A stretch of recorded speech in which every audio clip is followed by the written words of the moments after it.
Well, let's go ahead and get started. It looks like we have a good amount of people here. So let's go ahead and dive in. I am so incredibly excited to welcome you to the Senior Living Sizzle, expert-led discussions on the industry's hottest topics. If you're new, welcome. If you are returning, welcome back. The Senior Living Sizzle is super powered by Heart Legacy, which is home to SalesMail, Senior Living's #1 video tool. And today we're diving into the very hot topic of automation. We'll be talking about and sharing with you the automation cheat code, how to keep it personal. We're joined today by our guest, Mary Cate Spires, Vice President of Marketing and Digital Strategy for the Arbor Company. So thank you so much, Mary Cate, for being here with us today. Thank you. I'm excited. Yes, we are hyped. I got to see Mary Cate just last week at the Arbor Company's conference, so I'm thrilled to have her back in our ecosystem today. So let's go ahead and kick it off and start by discussing, first and foremost, the expectations of our customers when it comes to personalization. I just found a really interesting stat right before this that says over 70% of customers anticipate personalized marketing experiences, and 76% express frustration when those expectations are not met. And so let's talk about, Mary Cate, maybe what's the first, maybe biggest misconception that you come up against when it comes to automation? I think that it has to be this big elaborate thing. Automation can actually be really simple and easy. And I always say start small with it. Mhm. My biggest advice to everyone is always, if you are copying and pasting something over and over again, that is literally the first thing you can automate. I love that. Start simple, friends. Simple, simple, simple. I think that that is, just a really great perspective from somebody that does this all of the time. I think that it's really easy to think it needs to be this big grandiose thing, that there needs to be this full campaign in place, and it doesn't necessarily. So we know that automation can streamline processes, but how do we make sure that those processes enhance instead of replace the personal connection? Do you have any tips or thoughts on that? Yeah, I think, people expect it really depends on where they're in the buyer's journey, right? Like if you just filled out a form to get a piece of content, nobody wants you to pick up the phone and call them. And so we can definitely, that's where automation can be impactful just by saying, "Hi, Christy," instead of "Hey there." Yeah. It makes a big difference. And we're asking a lot of information on these forums, and that stat is so powerful because if people are giving us this information, they're expecting us to use it. And so if we're not using it, it's going to be frustrating. And so just start with what you're already asking and how you can use that to enhance the experience. But then as it gets further down the buyer's process, that's where you want more of that personalization to really come in and that more human experience, because this industry is so personal and we don't want to lose any of that, but we can focus our time on those hotter prospects that really need that personal touch right then and there versus someone who might just be starting their search and just trying to get some basic information. I love that. Something that I have suggested to folks that are especially leveraging sales mail, but video in general, is, when that inbound lead comes in, more often than not, especially if it's like a third party lead source or something like that, we do still need to call them and leave a voicemail and do that process. But we can also have that email prepared and ready for them with an evergreen introduction video that in this case, it would be a little less personal because it would say hi there versus hi Mary Cate, but this is still a great way to qualify those leads, right? And kind of just get a gauge on if they're interested, if they're even replying. So I love that. That's really great insight. And then being able to personalize as we continue on through the journey. And I think we're going to talk more about that. So I know I was just at the Arbor Company last week, and I heard a ton of ways that you all are leveraging automation, that you're streamlining your processes. But I would love for our audience to hear, what are some things that you all are doing over at the Arbor Company that are leveraging automation in a personalized way? Yeah, so we do a lot before a lead actually gets to a salesperson. We have a ton of marketing automation going on, from lead nurturing, emails, and again using that information that people are giving us to help make their experience better. Yeah, there's a lot out there about privacy, but again, if people are giving you the information, they want you to make their lives easier by using it.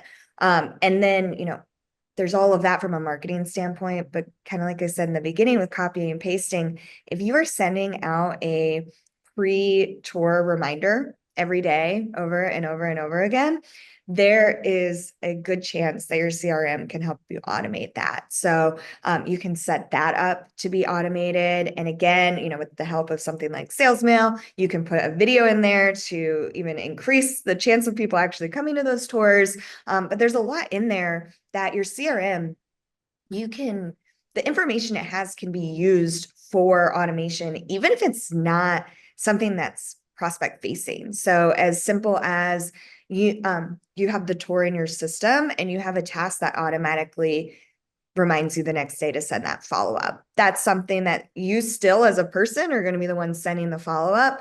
But if things get really busy and you forget to make that next follow-up task for yourself the next day, or it slips your mind, I'm terrible at follow-up. I have to give myself lots of I tasks need for all the it. reminders. Know yourself. But the system can do that for you. So there's a lot of, that's, I said in the beginning, people think automation has to be this big grandiose thing, but there's actually a lot that can be done that just makes your life a little bit easier. And you can spend your time more focused on that personalization and that personal touch while not lying in bed at night and hoping that you remembered to send all of your follow-up emails that day. I love that. I am a big, big fan of, you've said it now probably 2 or 3 times, but if I personally have done something like copy paste or rinse and repeat it more than 2 or 3 times, to me, that's now like a trigger to, oh, all right, I can probably automate this somewhere. And I do lean on SalesMail a lot, obviously. But even in those pre-tour reminders, you can have that evergreen pre-tour reminder locked and loaded, and those are reducing no-shows by up to 60%. So if in your mind you thought that this was this big grandiose thing, which I think is the case for a lot of people, I know it was for me, it doesn't have to be. And so if you're finding yourself doing something over and over again, see how you might be able to automate that. I know we had Matt Reiners on a couple sizzles ago, and I might mess up his quote. So somebody help me in the chat if I do, but it was automate the mundane, something about spending more time on the meaningful. And so things that are mundane, automate them, simplify that so that you can focus your time and attention on actually personalizing those processes. I also love what you said, Mary Cate, about this is like a light bulb for me that's happening where when we fill out a form and we give our first and last name and our email address, we do expect it to be used. And so when you get something that says, hey there, or you can tell that it was not personalized for you in any capacity, it feels a little bit icky. I would love if you have any additional tips or ideas on how people can leverage personalization in all kinds of different automation, but really when it comes to maybe post-tour follow-ups. We've all been part of automation fails, which is probably my biggest fear all the time. So I'm always one to under automate, I would say. But in a post-tour follow-up, you have that task to remind yourself to actually get in there and follow up. One thing I'll shout out our CRM, Welcome Home for a second. One thing I love, my favorite thing about their automation is you can auto prompts. So you can create a template that's, hey, thank you so much for coming on this tour. And you can put in really big highlighted letters, insert, interesting thing about prospect here, so that you actually personalize it yourself, but Yeah. it'll create that email for you. So all you have to do is go in there and type in the personalized part of it. And so that with that prompt, I love it because if we're ever doing anything on the marketing side that is not looking at Welcome Home, I love it because I want to trigger a prompt because Christy, if you just got off the phone with a prospect and it's not in the CRM yet, what is that prospect going to feel like if we send them an email an hour later that says, hey, I haven't talked to you in a while? And so It like made me cringe in my system. we want salespeople to be smart, to look way smarter than they actually are, even though they're all the smartest people in the world. But we want to make them look like superheroes. We don't want to we don't want that foot and mouth disease. And so by triggering that prompt, Christy now has the opportunity to be like, oh, wait, I just talked to her, delete. It's my favorite thing. I really think, so again, the automation is there. It's going to remind you to do it. It's going to do 95% of the work for you, but it's going to pause that cringe alert that I just saw come through Yeah, cringe the chat. alert. Nothing is worse than that. I know it's happened to me in, not highly emotional experiences, which senior living is. And so even if you're buying a car or getting your, like, whatever it is, like, those can also be highly emotional. But if you've just interacted with a person and now you're getting something from a system, it does feel very misaligned. So I love that you shouted that out. We did have a question come in that says, what is an evergreen video? So I would love to just answer that really quickly for those of you that are curious. An evergreen video is simply just a general, I don't even want to use the word stock, but more of a general video that can be used over and over again. So I personally believe that evergreen videos are best for those inquiry responses and those pre-tour reminders. And what that would sound like is not, hey, Mary Cate, I'm looking forward to your tour today. Although I think that would make a greater impact, but you're still going to have a lot of impact and a lot of value delivered to somebody that simply just says, hi, I'm Christie. I'm really looking forward to you touring today. This is where you park. This is the main entrance that you come into, and I'm going to be the person waiting for you. Because the opposite of what we were just talking about, that is brand alignment, right? If I sent that to Mary Cate, but I didn't say in my video, hey, Mary Cate, you still feel like it was created for you. It was. And when you walk in, I'm that person. I'm the person that then keeps that alignment continuing how it needs to. Evergreen, record once, use forever. And then, personalize when it makes sense and when you have the opportunity. But I know as salespeople, that's not always possible. We talked about this a lot last week too, that I know that you all, especially if you're on this call as a sales director, that you have tour after tour after tour. I know that. And I know that it's really important for you to follow up timely and to be in communication with your prospects. And so what we're sharing with you here today is how to create some automation in the things that are a little bit more mundane and personalize those things that you know are going to make a difference. A good rule of thumb is, would that make a difference to me? Would it feel better if somebody reached out to me personally versus sent this stock plain text email? All right, any other questions? Drop them in the Q&A for us. Another thing that I wanted to share, and it's not in regards to video, but something that I have seen be used more and more lately is the voice memo. So like not voice texting where it's typing it out, but really sending like a true voice memo. So if you're someone who you feel like you've used video 3, 4, 5 steps of this process and you want to mix it up a little bit, sending a voice memo is so personal and you can still hear someone's tone and the cadence that they're talking. And so I'm curious if you've had any experience with that, Mary Cate, and I'm just kind of throwing that one on you. I don't, but I love it. Yeah, I absolutely love that. I think it is a way to stand out. A lot more people are texting. It used to be if you were the one who was texting, you had the edge, whereas now most people have kind of gotten on board with that. And so a voice memo is an amazing way to stand out. A lot of people don't like to talk on the phone. So you can get a lot more information across in a voice memo than you even could in a text. I don't like to talk on the phone. And also, if I see a huge block of text, I am not going to read the whole thing. No. It's gone. It's gone completely. But I'm probably going to sit and listen to a minute to 2 minute voice memo. Someone called me this morning, left a voicemail. I listened to the whole thing, called him back. Yeah. And so a voice memo is even, like I said, it's a way to kind of stand out and be different, which when we've got a lot of people going after the same lead, it's important to be different. Yeah. And you bring up a really great point with that because I get asked a lot, well, what if my competitor's using SalesMail? What if my competitor is using video?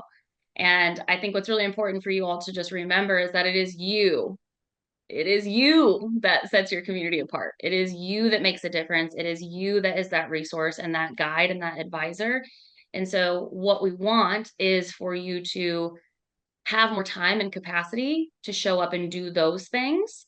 And how you show up on video or through voice memo, all of those things are really just showcasing you. And your community is a byproduct of that.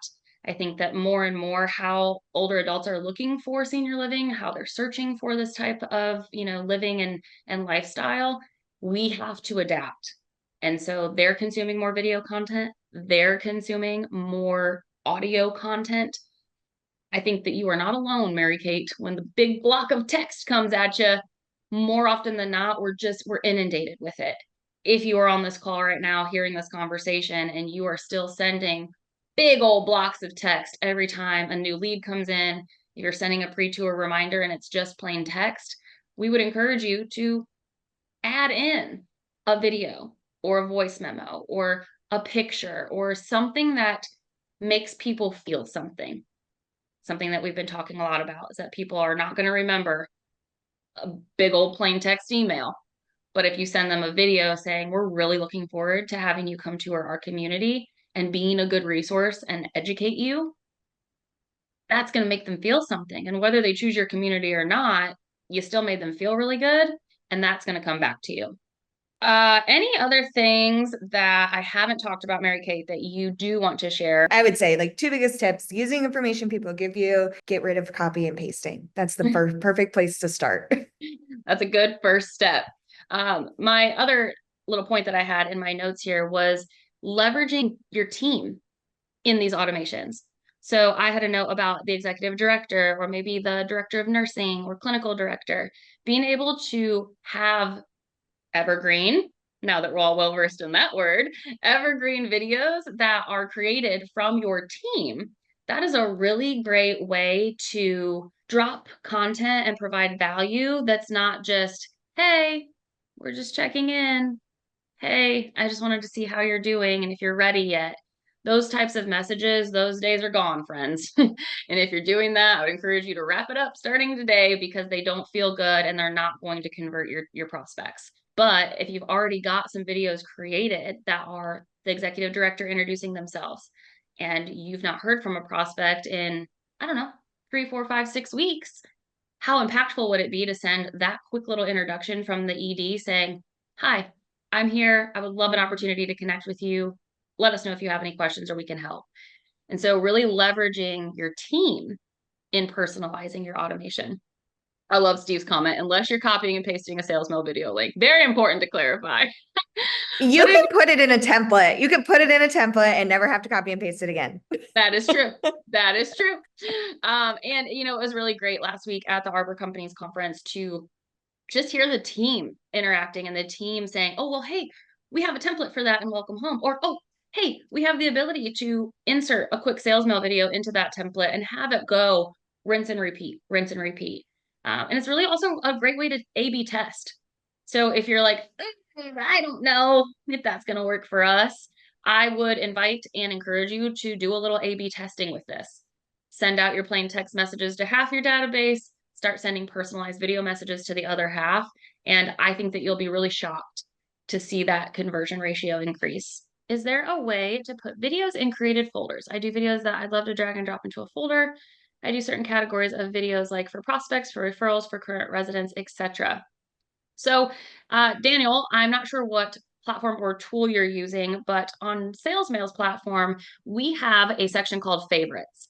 And so that's how we kind of organize our evergreen videos and where they're going. And so you would be able to toggle your favorites on, search in that toolbar for prospects, for referrals, for current residents, whatever kind of bucket or folder you've created. And I see you have another question in here. I'd love to upload a virtual tour video. 3-minute cap makes it tough. Is there a time limit on uploaded videos? So Daniel, you do have a little bit more time in the upload section. I believe it is 5 or 6 minutes, and really important, right, to just remember the time span that we have someone's attention. And so we keep that 3-minute cap because we know that the average watch time is around 53 seconds. And so when you go longer into that 92-minute, 3-minute, 5-minute video, we can tend to lose somebody. So what I would encourage you to do if your virtual tour is longer than that is maybe break it into 2 and send it in two separate touch points. So maybe the first one is a virtual tour of the community, and then the second one is maybe a virtual tour of that actual apartment. This one might be for Mary Cate and I both. Do you ever use video personalization, personalized video, in an automated email campaign? I'd love to know how you do that and if you have any best practices to share. Yes. So we have done it a few ways. We have we've tested it with a community where we actually have an evergreen inviting someone to tour from the community staff. Okay. And so that goes out when someone, they haven't really raised their hand to talk to anyone yet, but they seem to be hot, as I like to call them. Another thing I was thinking about that we can use from a personalization, but also evergreen standpoint, is if they've told you what senior living option they're interested in. So if you Mm, have been able to determine they're interested in independent living versus assisted living versus memory care or something of the sort, and you have an evergreen video for that specific level of care, you can use logic to send that particular video out. So I think that's a really easy way to have evergreen videos that are still personalized. I love that. Really just addressing those, like you said, those care lines. Maybe it's questions, maybe it's, just giving them, I think people just want to know what to expect, which is one of my favorite reasons to leverage video is because you can literally spell it out. Like when you get here, this is what will happen. When you're ready to move in, this is how it's going to go. And so I love that and being able to target, hey, here's just some more information on our memory care, or here's more information about how we do independent living. And so I think that that is a really great tip for all of you to remember as you're thinking of touch points. So I think also we get really kind of caught up in the initial stages. So like you said, before the lead even gets to a salesperson, and then once it gets to a salesperson, that what they're doing. But keep in mind that this is a tool and a resource that you all can use to maintain the relationship.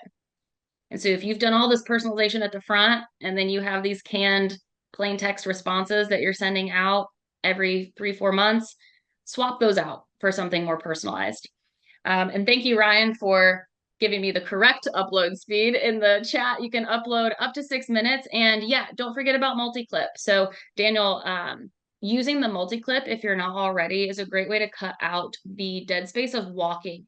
So, when you're in your model apartment, you're walking to the theater or the library, you don't need to record your steps doing that. You can use the multi-clip to kind of capture those moments along the way.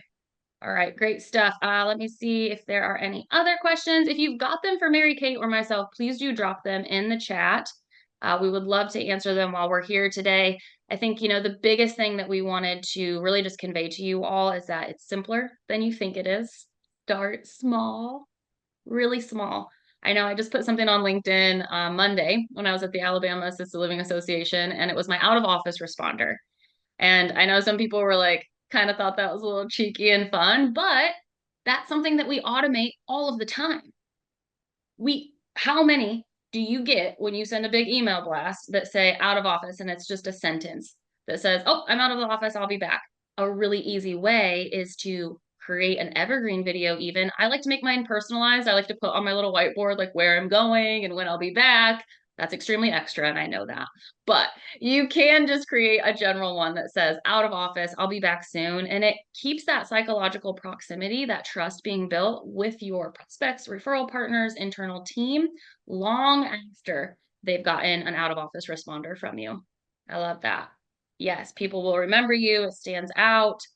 So important. And especially like Mary Cate said, people are reaching out to your prospects left and right, and they're not doing it in the most personalized, authentic of ways sometimes.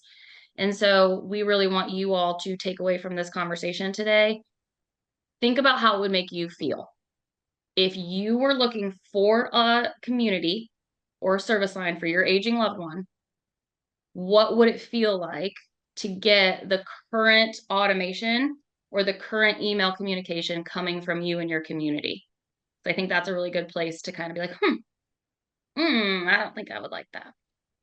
Yeah, and speaking of a lot of people reaching out, automation can help with speed to lead as well. Mm-hmm. Even as simple as, hey, we got this. Someone is going to be in touch. Someone is going to be in touch, whatever your Yeah. policy is around that.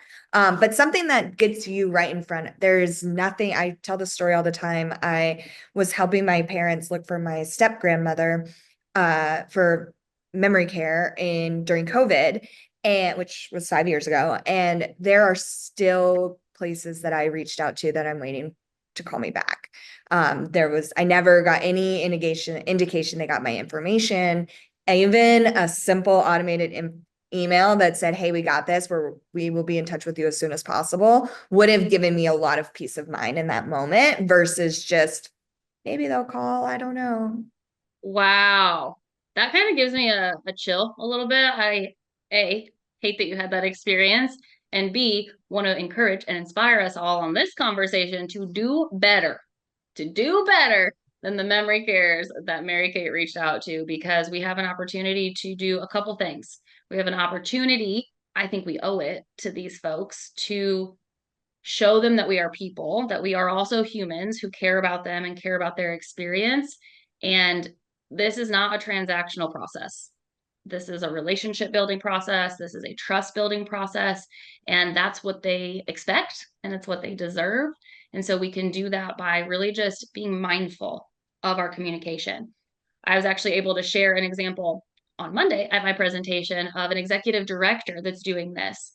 And so it's a general video. It's an executive director that made a very quick in that response saying, hey, we've got your information. Someone from my team is going to be reaching out to you so soon, but we appreciate you reaching out and we look forward to being a resource and guiding you on this journey. And I thought that was just so impactful. They can use it over and over again, and it puts their best face forward by already having them have a connection to the executive director. We have 2 minutes left. I don't know how this happens every single time, but we are already at almost time. I want to share with you all my favorite quote. If you've been on this before, you've heard it a million times, but it's that video creates psychological proximity in the absence of physical proximity. So when you are not able to be in front of your prospects, the very next best thing is a personalized video or an evergreen video so that they can start building that connection with you quicker. All right, I see one more question. Can we have the ability to upload our own lenses or graphics? That is a great question, Daniel. I know we just recently rolled out lenses. Something that, oh, it is in development. Okay. But a workaround until it's out of development is, I create a lot of video content for LinkedIn, and I will often add my captions or add certain things in CapCut or whatever video editing software you desire. And then I'll upload it back into SalesMail or upload it to LinkedIn. So that is in development for you to be able to do. We have finally hit our time. I want to thank you, Mary Cate, for being here with us. We so appreciate you. Yes, thank you. You are so welcome. Well, everyone, have a great rest of your day. We'll see you next time. Be sure to fill out the survey after this call so that we can get our next topic locked and loaded. And we appreciate you all so much for being here. Thanks, guys. Have a good day.